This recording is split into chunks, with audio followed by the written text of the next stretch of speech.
My husband didn't run to me. He walked. That's the detail I keep circling back to.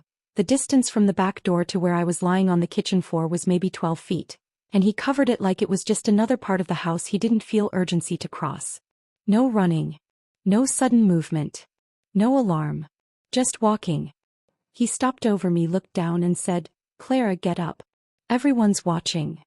Not "Are you okay?" Not what happened. Not even my name with concern attached to it. Just that. I couldn't get up. That was the point I don't think he ever fully absorbed. My legs had stopped responding somewhere between putting the green bean casserole on the counter and turning toward the dining room table. One second I was standing. The next I was on cold tile, staring at the ceiling of the house I had lived in for 6 years, with no sensation below my waist. It was Christmas Eve. His entire family was there. 3 days of cooking filled that house. The kind of effort that is supposed to look like love when it's laid out on a table. His mother had prepared most of it. His father had driven 7 hours from Knoxville. His sister Renata was there with her new boyfriend, the one no one liked but everyone tolerated anyway.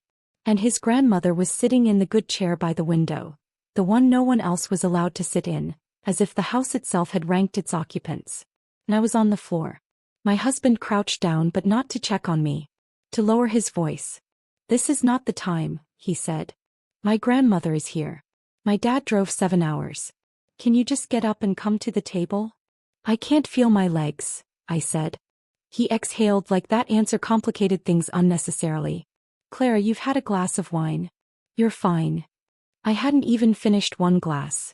I had taken a few distracted sips all evening, between stirring, checking timers, carrying plates, setting it down and forgetting where it was each time. I wasn't drunk. I wasn't anything except suddenly and terrifyingly unable to stand. But he was still thinking in terms of dinner timing. Not bodies. Not emergencies. My mother-in-law appeared in the doorway then. She looked at me on the floor. Then at her son crouched beside me. "Daniel, is she okay?" she asked. But the question didn't feel like concern. It felt like classification. Like she was trying to assign a category to the scene so she could decide how to proceed. "She's fine," he said. "She just needs a minute." She looked at me again for half a second longer, then turned back toward the dining room and repeated it loudly enough for everyone to hear. "She just needs a minute." As if that settled it. From somewhere down the hall I heard his grandmother's voice, low, indistinct. Then Renata's, sharper. Again. That word landed in my chest before I could even understand why. As if there was a pattern. As if I had done this before.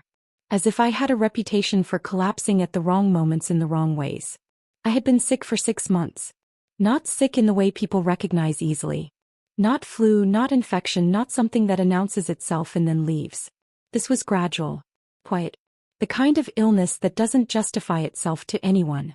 I would wake up and my hands felt slightly off, like they belonged to someone else who had borrowed them without asking. I would lift a pot and halfway through realize my grip wasn't fully there. I would sit at my desk at school, 23 third graders depending on me, and by mid-afternoon there would be a pressure behind my eyes that didn't exist in the morning, building into something like static. By the time I drove home I sometimes had to remind myself I was still safe to be on the road. I am a third-grade teacher. That means presence is not optional. It means consistency is the job. 8-year-olds don't adjust their expectations because you're slowly falling apart. So I didn't stop. I just reduced myself to something I could manage. Caffeine. Denial. Routine. I told myself it was stress. Fatigue. Poor sleep. And I wasn't sleeping well, because I kept waking up nauseated, unsettled in a way I couldn't explain without sounding like I was overreacting. So I stopped explaining. There is a language people use when they hear a woman say she doesn't feel right. Tired. Anxious. Overwhelmed. Temporary. I had learned that language so well I started translating myself into it before anyone else could. My husband knew pieces of it. He saw me sit on the bathroom floor in the mornings waiting for the nausea to pass. He saw me fall asleep on the couch at 6 in the evening still in my school clothes. He saw me move slower, quieter, as if I was becoming optional inside my own life. He called it stress. He called it workload. He called it something manageable. We had been married 4 years. I had thought that meant something about recognition. On the kitchen floor I tried again to sit up. My arms worked. That was something. I pulled myself back against the cabinet, breathing harder now, and told him as clearly as I could that something was wrong. That I needed help. That we needed to call someone.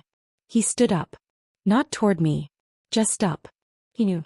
Not in the abstract way people mean it when they say that later. He knew because he lived with me. Because he saw the small failures before anyone else did. Because he watched me sit down on the bathroom floor in the mornings, one hand against the tub, waiting for the nausea to pass like it was weather I could outlast. He saw me come home from work and fall asleep on the couch at 6 in the evening, still in my school clothes, shoes on, keys in my hand like I had only meant to stop for a second. He saw it twice. At least. And each time he called it stress. You need to manage your workload better, he said. Maybe you should talk to someone. He said it in that careful, measured tone people use when they want credit for concern without the inconvenience of responsibility. Like concern was something you could perform and then set down. We had been married 4 years. Together 7. I thought I knew what that meant. On the kitchen floor I tried to sit up again. My arms responded, that small mercy. I dragged myself back against the cabinet, breathing unevenly, and told him as clearly as I could that something was wrong. That this wasn't passing. That I needed help. That we needed to call someone. He stood. Not toward me. Just up. He straightened his shirt like the situation required presentation. He looked down at me for a long moment with an expression I didn't have language for yet. I would find it later, but at the time it was just unreadable. Not panic. Not care. Something organized. Then he said, I'll get you some water, and walked away. Back into the dining room. He didn't bring water back. He rejoined his family instead, and I heard the sound of their evening resuming. Cutlery, laughter, conversation smoothing itself over the interruption of me. I stayed on the kitchen floor. 10 minutes passed. Then more. My legs didn't return properly. There was sensation, faint, inconsistent, like static trying to become signal, but nothing stable enough to trust. Just that strange electrical buzzing under the skin, and then underneath it, absence. It was Renata's boyfriend who finally called 911.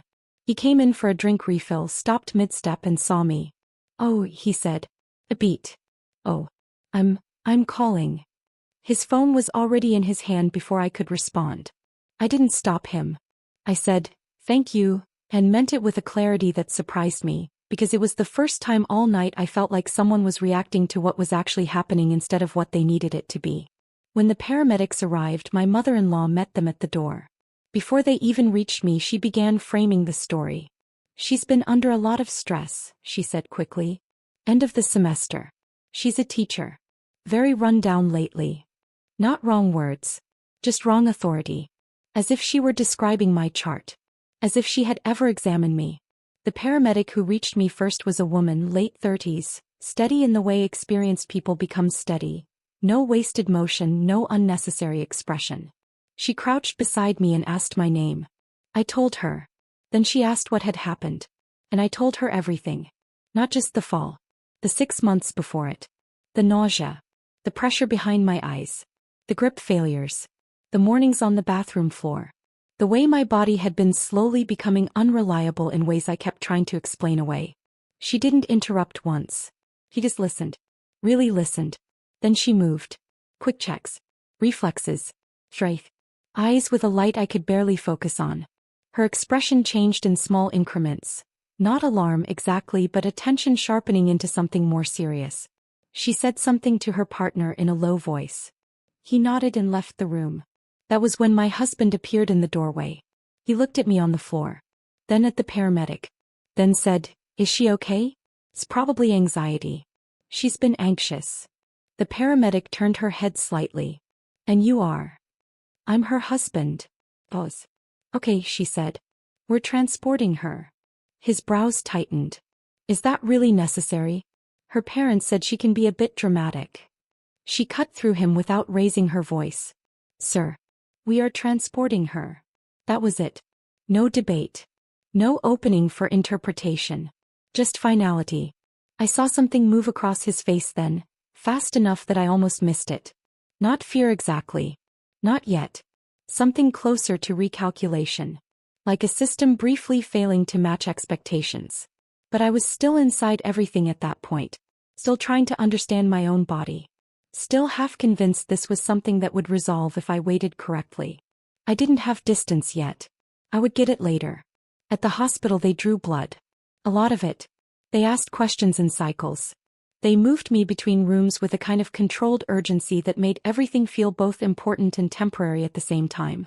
And somewhere in all of that, the shape of my life started to change, quietly, irreversibly, before I had fully understood what it was made of. The ER doctor was a man in his 50s who introduced himself with professional brevity and then immediately began working. He had me go back through my symptoms month by month, pen moving steadily as I spoke. Within minutes he was ordering additional labs, expanding the workup without explaining much. An hour later he returned with more questions, sharper this time. He asked about everything I consumed at home: food, water, routine supplements, anything that entered my system consistently. That was when I mentioned the tea. It had started, I realized as I said it out loud, around the same time everything else had. My husband had begun making it for me in the evenings. An herbal blend, he'd said. Good for sleep. Good for stress. Something he'd read about. He was consistent in a way that felt at the time like care. If I forgot, he brought it to me. If I was too tired, he made it anyway and sat nearby while I drank it. The doctor's pen stopped. He asked me to describe it in detail. Packaging, taste, timing, how I felt afterward. I told him the truth I had been ignoring. I often felt worse the next morning. Nausea, heaviness, a dull wrongness in my body. I had always explained it away as coincidence or exhaustion or just another bad stretch. He stood up without commenting and left the room. When he returned, he wasn't alone. 2 people followed him in. One introduced herself by specialty before name. Toxicology. She sat across from me and repeated the questions, slower now, more precise. Then she explained what they were looking at. There are substances that accumulate, she said. That phrase stayed with me. It didn't feel like information so much as a weight settling into place. She explained that certain exposures build gradually, damaging the nervous system in ways that can initially resemble stress, anxiety, burnout. Anything except what they actually are. The testing would take time, she said, but the pattern in my blood work was already clear enough to warrant concern. Then she asked, very carefully, is there anyone in your home environment who may have had access to what you were consuming regularly? I didn't answer immediately. The question didn't feel simple enough for a quick response. My parents arrived that night just after 9. My mother came in first and started crying as soon as she saw me. My father stayed at the foot of the bed and held my feet through the blanket the way he used to when I was a child and sick, grounding himself as much as me. They had driven 2 hours from Lexington without asking anything on the phone, just "we're coming," and then silence. My husband arrived 40 minutes later. He said he was sorry he was late, but he had stayed for dinner. The entire dinner, including dessert. He needed to make sure his grandmother was settled, he explained, because she became anxious in unfamiliar places. He said it plainly, as though it belonged in the room. My father looked at him for a long time, then looked at me. Daniel, I said, I need you to wait outside. He blinked. Clara.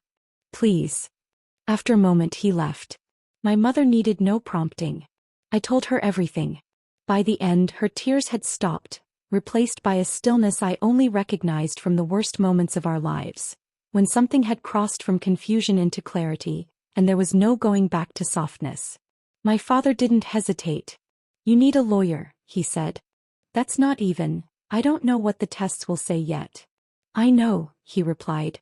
You still need a lawyer. The following days moved in fragments of hospital time. I was admitted. Tests came and went. My legs slowly returned in increments I measured without meaning to, 5 steps, then 12, then the length of the corridor, then back again. Each morning the toxicologist came. Careful in her language, precise in her phrasing, but consistent in her conclusions. What they were seeing wasn't stress. It wasn't exhaustion. It wasn't anything incidental or benign. It was a pattern consistent with sustained toxic exposure. On the 3rd day she said the words heavy metal toxicity out loud, watching my face as she did. I wasn't surprised. That was what unsettled me most. Not the details, but the shape of it. Something in me that had already understood long before I had language for it. The routine. The way small choices had been folded so neatly into care that I never thought to question them. Once you have a frame, everything rearranges itself inside it. Insurance conversations I hadn't paid attention to. Accounts quietly shifted into names I didn't notice. The gradual way responsibility had been moved off me, always framed as help, always positioned as convenience.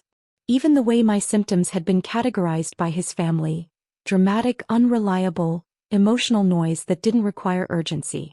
A narrative had been built around my deterioration that made it easy to ignore. And there had been incentives for that narrative to exist. His grandmother had money. Old money. And my husband stood inside its structure, tied to it through conditions he had once mentioned casually: stability, continuity, the appearance of a settled life. The kind of structure where uncertainty wasn't just inconvenient. It was costly. I don't claim certainty about intention. I don't have access to that. I'm not inside his mind. I am only inside the facts I can document. And the facts are biochemical. On day 4, my lawyer arrived. She was my father's recommendation, someone he had worked with years earlier on a contract dispute, and she arrived with a kind of quiet precision that didn't invite interpretation. Methodical. Controlled. The sort of person who listens more than she speaks, and when she does speak, nothing is accidental. On her first visit she stayed 3 hours. She returned the next day without needing to be asked. She spoke directly with the toxicologist, reviewed every medical record, every lab result, every time-stamped note from the hospital. She didn't rush. She didn't speculate out loud. She just kept pulling at threads in a way that suggested she already knew what kind of fabric she was dealing with. Daniel was served while I was still admitted. I wasn't there to see it. I only heard about it later, from my mother, who heard it from my father, who had ensured someone appropriate was physically present to confirm delivery. My mother said Daniel looked like a man who had been bracing for impact for a long time. What he hadn't expected was how soon it would come. I never spoke to him again after the night he left my hospital room. My mother-in-law called once. She left a voicemail that began with accusation and ended with certainty.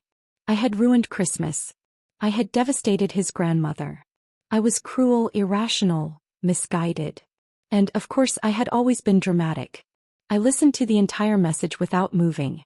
Then I forwarded it to my lawyer. There is no version of recovery that comes packaged neatly. I learned that in the most ordinary places. Standing in a CVS 3 months later, staring at a rack of greeting cards designed for every human experience except the one I was living. Get well soon. Thinking of you. Nothing for this. Nothing for sorry your husband poisoned you and you're trying to rebuild your nervous system from scratch. What exists instead is time. Time and physical therapy twice a week. Time and my mother calling every evening at 7 without fail. Time and the slow recalibration of a body that had stopped trusting itself.